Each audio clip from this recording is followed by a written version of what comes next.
the universe's grace, God's grace, the Mother, the Father, whatever your term for a higher power is, that being or that essence, that universality's grace is actually why you're here.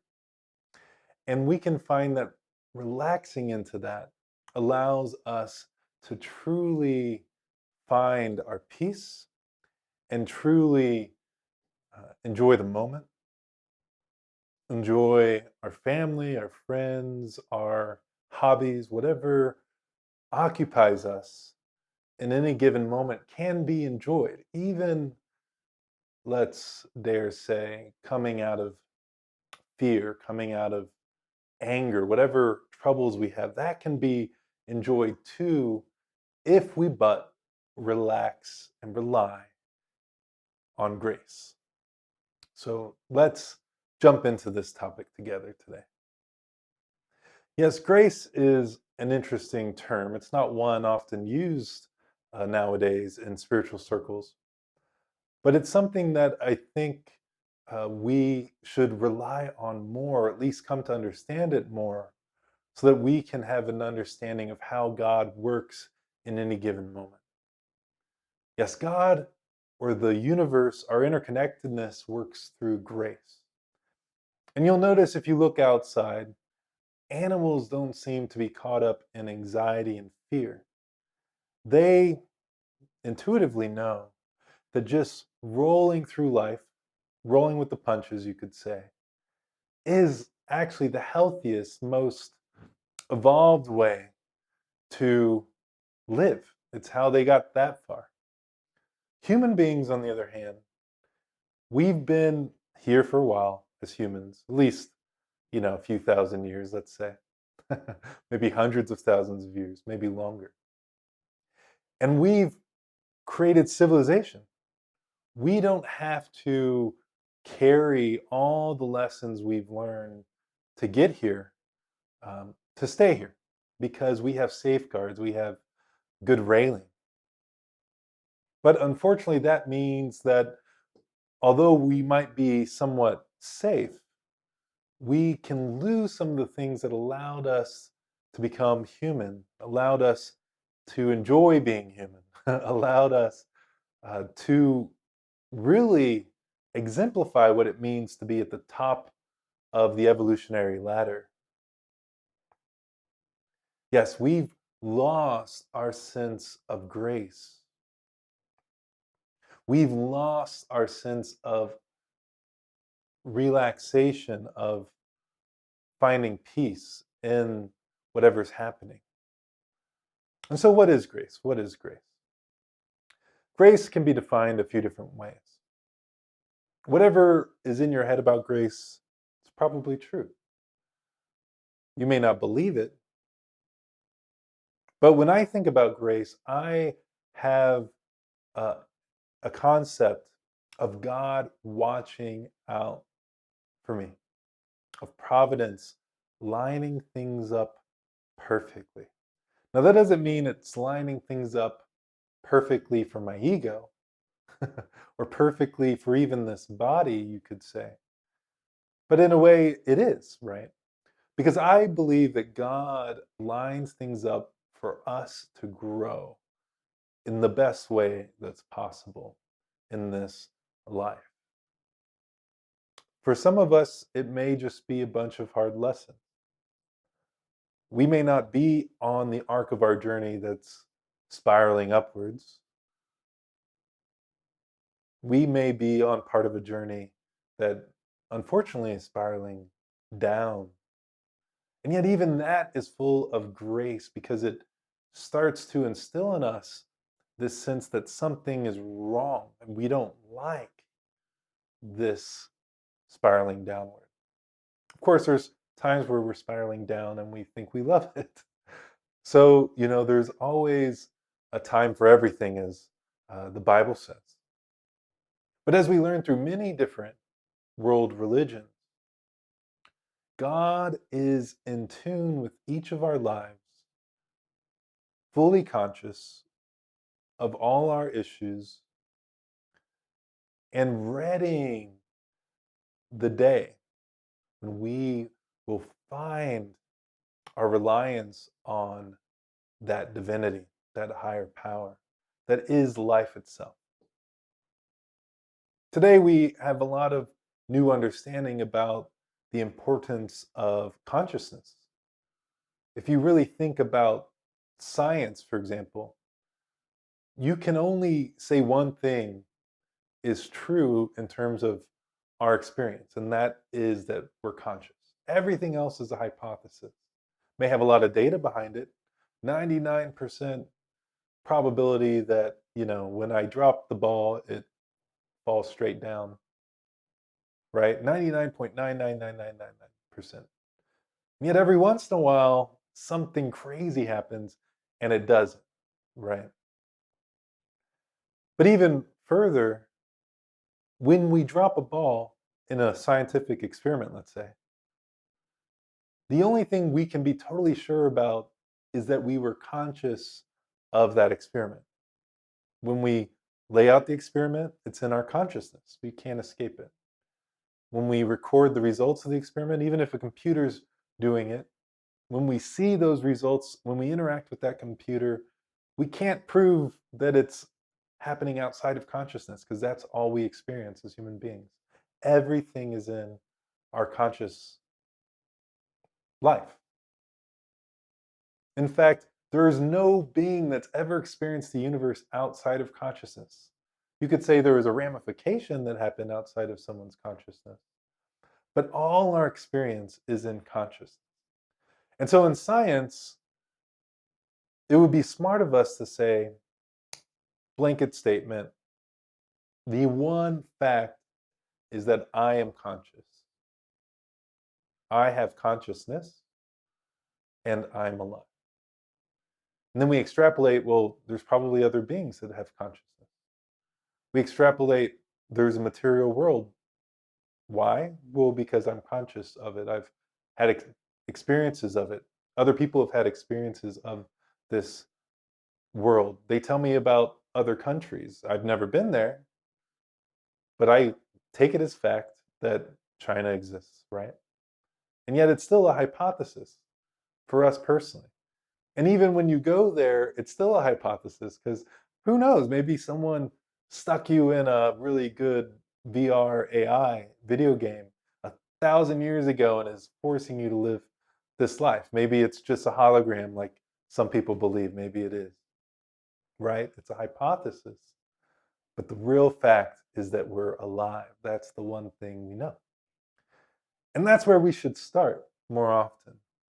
That's where we should start. And as we contemplate on this one fact that something lives, something experiences, we start to realize we have more in common with every other being, including God, than we ever thought.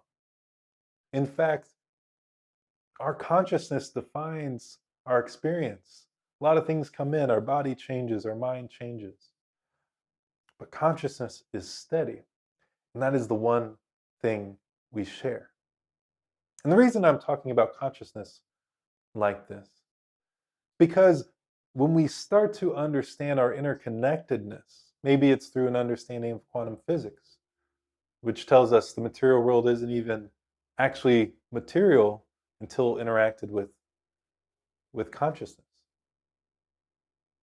But when we understand that, we start to see, oh, there's a shared beingness, there's a shared quality, there's a shared truth, reality that I share with every being, every other being.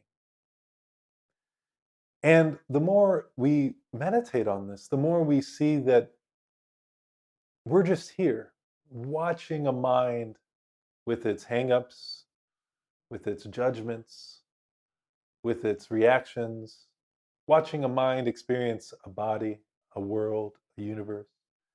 But really, we are that light, that consciousness.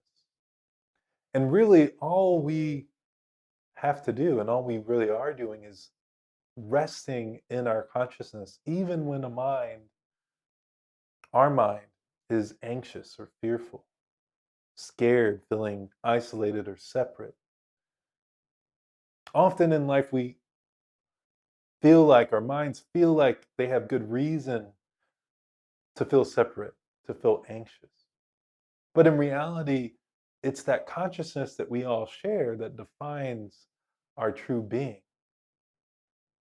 And so, as we meditate on this fact, the only true thing, 100% true thing we can ever say about life, the only thing we can be sure of anyway, that we are conscious, that we are alive, we start to see that really all we have to do is rely on the grace of consciousness, rest on the truth of consciousness, of life, of God. And funny enough, all those fears and anxieties we watch start to dissipate. When we take that step back and realize we are not that anxious, fearful, judgmental, angry, belittling, demeaning, demeaned, humiliated, scared, whatever mind, that mind actually becomes empowered because it's like putting all your baggage on a puppy, right? Puppy's totally healthy, totally beautiful, but it's weighed down by some huge bags. No wonder that puppy struggles. There's nothing wrong with the puppy. It's not that it should be so strong already. It's 2 months old, let's say, that it can pick up this backpack. Oh, how dare you, puppy? Get it together. And yet, that's how we treat our minds. Our minds are that puppy, truly, like a puppy, that we've buried with too much weight because we think it's us and we're told we should do better and that we're wrong and that we're this and that and all these things. And we tell ourselves this all the time. Not pretty enough, not smart enough, not strong enough, not fast enough, not tall enough, not short enough, not skinny enough, not thick enough. Today there's a gamut of things that we can be beating ourselves up. Maybe we feel too old. Maybe we're too young to do the things we want to do. Whatever it is, inexperienced. And then so much more, right? We lay all these things on this puppy that is our mind. And then we beat ourselves up for not being able to carry it. So that's what distance does. It gives us a better viewpoint of what's been going on in our life, what's been going on in this mind's life. It's been using this energy that we are, that consciousness, and it's been running these destructive little patterns over and over again, building up giant mechanism that does nothing but create anxiety, fear, and reactivity, and so many hurtful things for us and for others. And that's what it means to lean on grace, to lean on our reality, the one really real thing, because it's always here. They say God is the Alpha and Omega. What's first and last in everyone's life? It's consciousness. For us, in our experience, it's consciousness. You could say, well, these cells were here first. But if there's no consciousness, there's no life. It's never started, it's never ended, right? That baby comes out, unfortunately, without consciousness. That spirit is doing another journey, which has a start and an end because of consciousness, not in this life, but somewhere else. And so we define Alpha and Omega in our own lives with consciousness. We skip the parts of the stories we don't see, right? We say, oh, well, can you tell that part you were there for it? And so grace is really just finding the peace, the truth of life and staying closer to it. not identifying as that overburdened puppy, but actually starting to let these baggages, let's say, these bags, these these weights come off our mind. And they naturally do so. And grace is allowing them to do so, not fighting them, not fighting that puppy or the bags. When you kick a bag that's on a puppy, it's not doing anything for that puppy. I promise you, we all know this, right?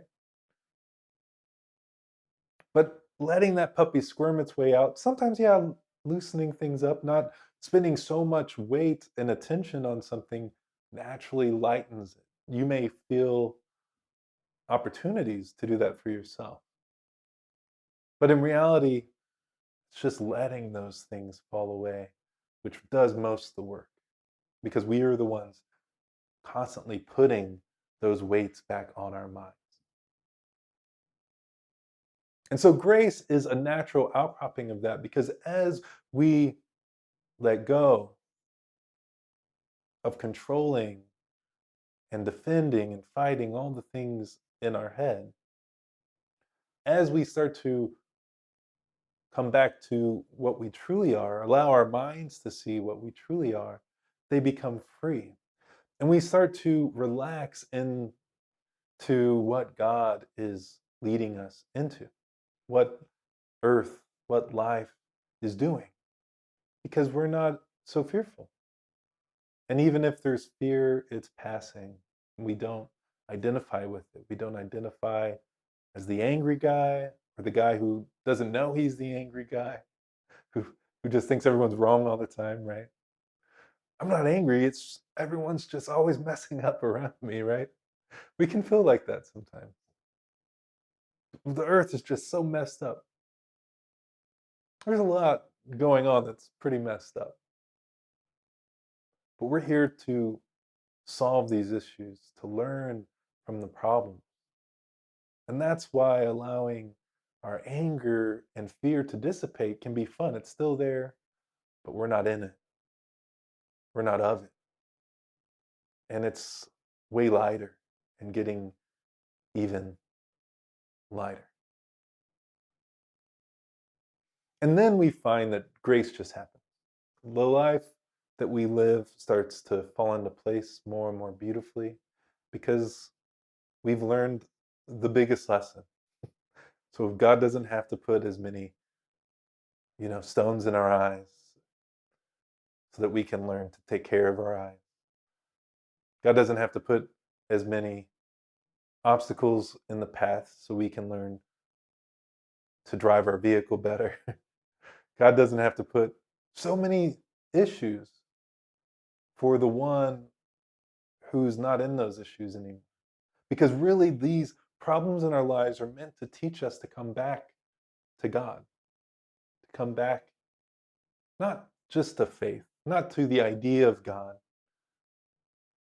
That's why Christ and so many others taught turning within, turn around, is that word repent, turn within, turn 180 degrees. Because why? Heaven is within us. We say it all the time here in Spiritual Sunshine. Because we have that light within. The Father is at hand, the Mother, the Divine Mother, is our lives, our earth, our universe.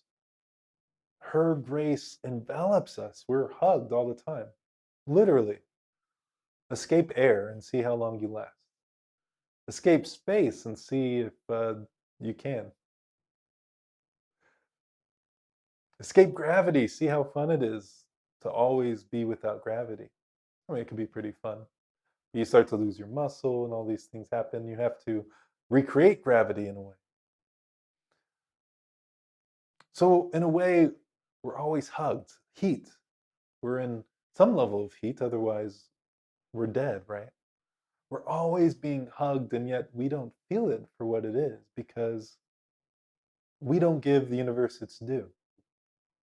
We don't give the Divine Mother, Mother Earth, God's creation, God herself, manifest around us our acceptance because we're stuck in our puppy problems that we made for ourselves by thinking we are our puppy.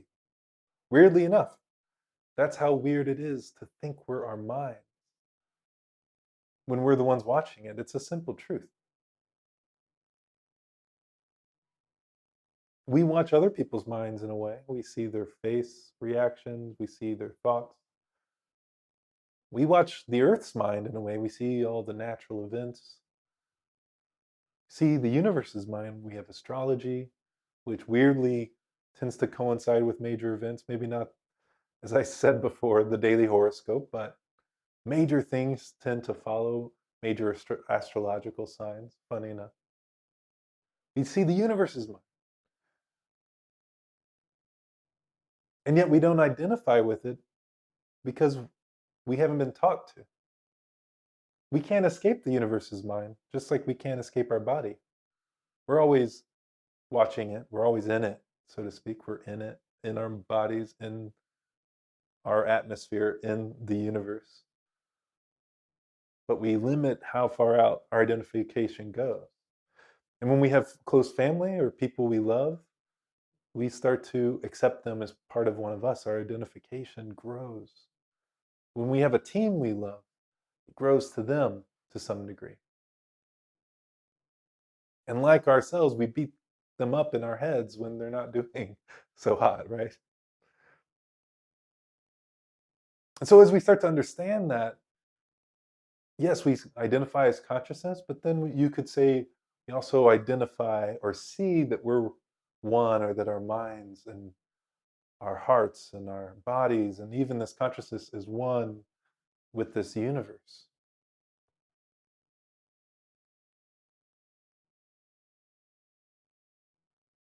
And then we can't help but rely on it and trust it because we start to see connections and how things fall into place.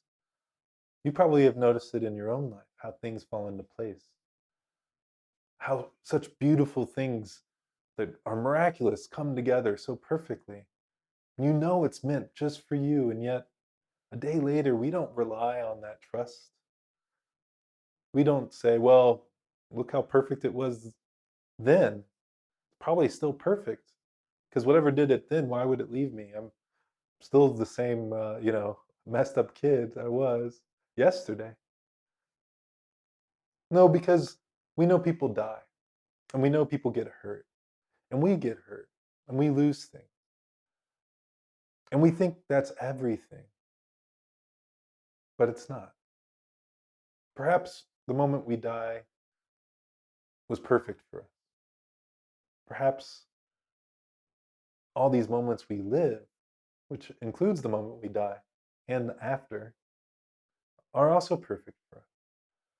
So that we can grow strong. All those weights have been piled on. And you know what? That puppy still comes out pretty strong. But let's lay off the little one, a little bit.